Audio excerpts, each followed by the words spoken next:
In AD 391, by the order of Emperor Theodosius I, Christianity became the official state religion of Rome.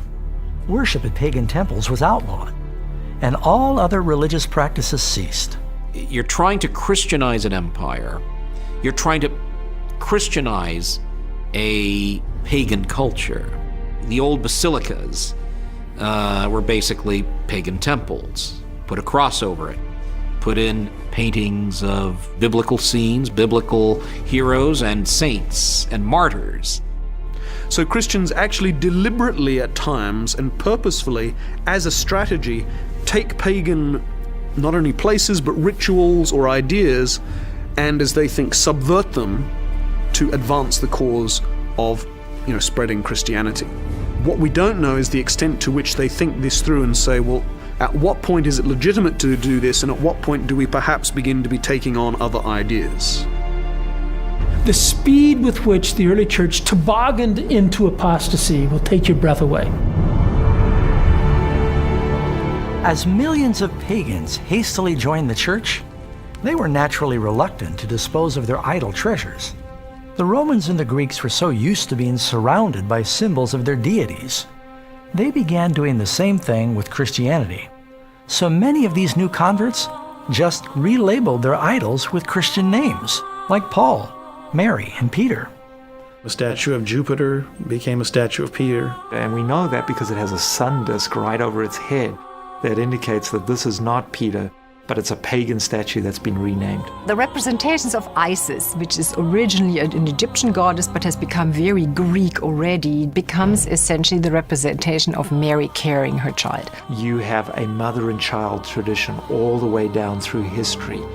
You have it in Mithraism, you have it in Babylon, you have it all the way back in Persia. It appears that Mary acquired some of the characteristics that were associated with some of these other goddesses. She wears a dark blue coat and she stands on the half moon. She is the mother of all gods. Isis carrying her son Horus. That is the image that gets a new name, and now the name is Mary carrying the child Jesus. Or a depiction of the god Hermes is shown as Christ the Good Shepherd. Soon the statues of the saints and even Jesus began adorning the churches. Even though God clearly forbids this practice in the Ten Commandments, people continued to revere and to pray to these relabeled idols.